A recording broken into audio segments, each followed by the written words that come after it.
Total Super Series 97 has been firmly established as a formula that provides spectacular action close to the spectators, and the crowd that turned up for the final round of the series was not disappointed at all. We pick up the action on lap 3 of the second heat of the Super Truck, Super Special and Production Vehicle category, with Paolo Piazzamuso in the Creepy Crawly Ford Courier leading Kasi Coetzee in the dealer team Toyota Hilux. Just behind them is Bux Carolyn in his lubrication equipment Chenoweth leading the Super Special category.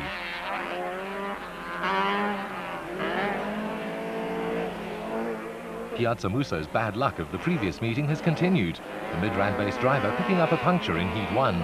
Although he had an unassailable lead in the championship coming into round 7, the team have been somewhat dejected following a series of mechanical failures. The Super Trucks, Super Specials and Production Vehicles were running in the same race due to small fields, and in the Production category, reigning champion Henry Zermatten in his Chev was leading. Meanwhile, Piazzamuso was opening up a substantial gap over Coetzee, who was involved in a ding-dong battle with Carolyn, leading the Super Special category. But things were going wrong for Piazzamuso once again. Driving the Creepy Crawly Ford Courier prepared for his brother Claudio because of engine troubles of his own, another puncture was developing in his left rear tyre, and Coetzee was closing quickly. Frantically gesticulating to his pit crew, Piazzamuso knew that he wouldn't be able to hold off Coetzee much longer.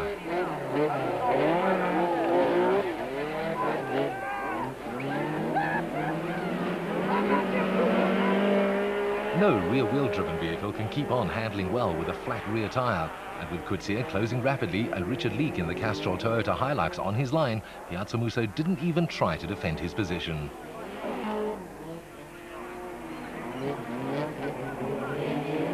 Threw the left-hander at the bottom of the circuit, and Piazzamuso was desperately trying to hold on, but the grip on his left rear wheel was non-existent.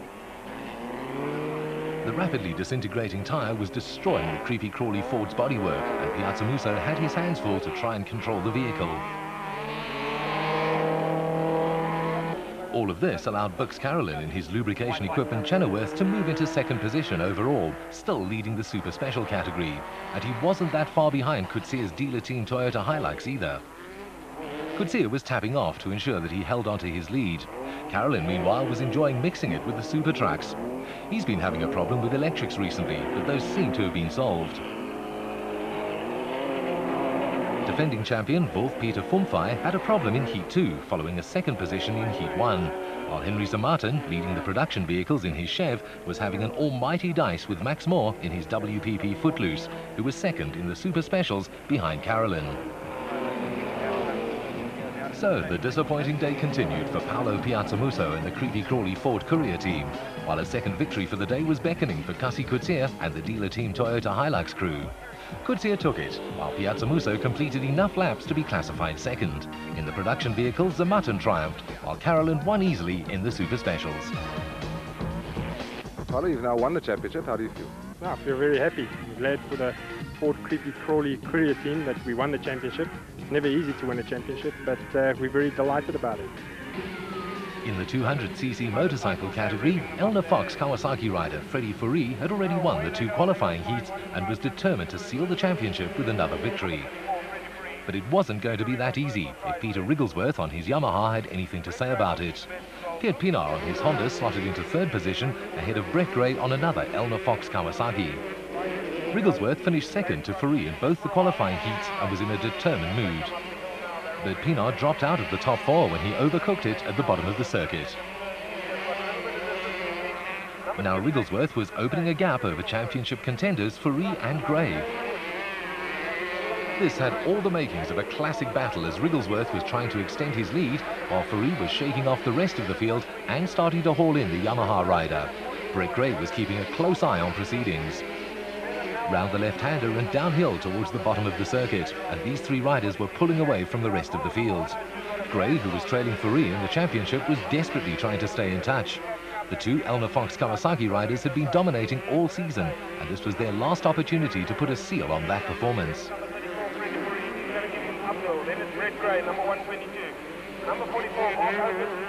Mark Opitz on his Honda was having the best race of his season, but he was being put under heavy pressure by Bevan Nell, also with his best performance of the year on another Honda.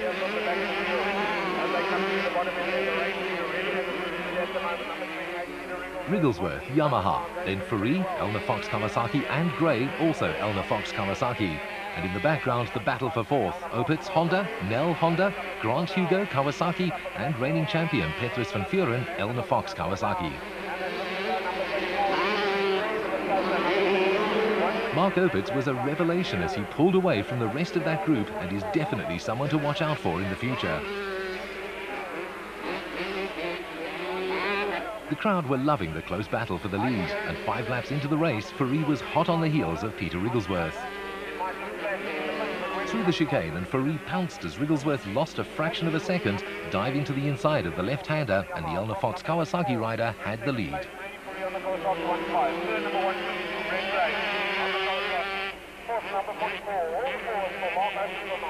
No prisoners are taken in this form of racing, and Wrigglesworth was holding on, putting pressure on the leader. These two were pulling away from Brett Gray corner by corner.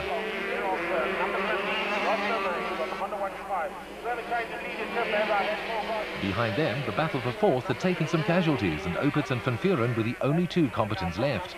Nel was dropping back, and a 3-way battle had developed for sixth between Nel, Hugo, and Roscoe Mikes on his Honda. While these 3 had their hands full with each other, Geert Pienaar was closing in after the tumble he took earlier in the race.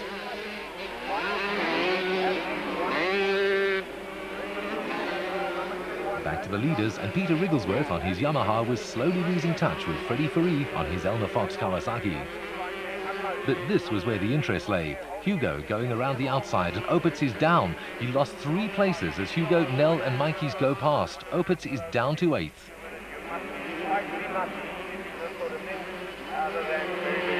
Fourie still in the front and on his way to a 3rd victory for the day.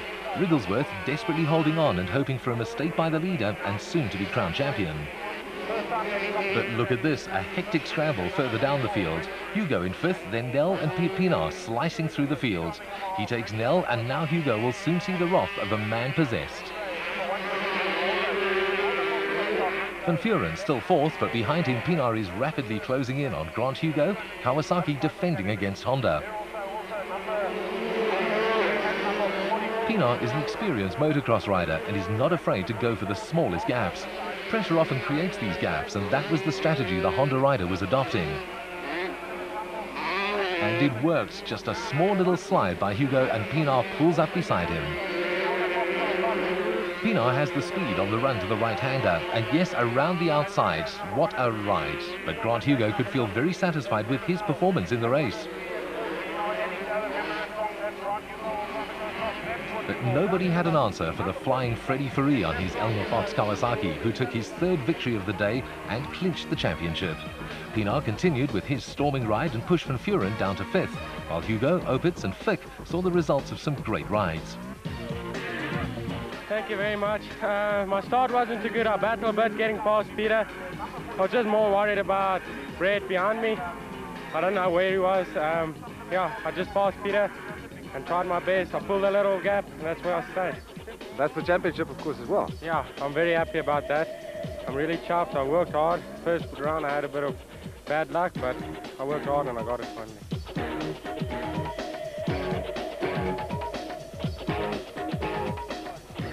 To the 4-wheelers now, and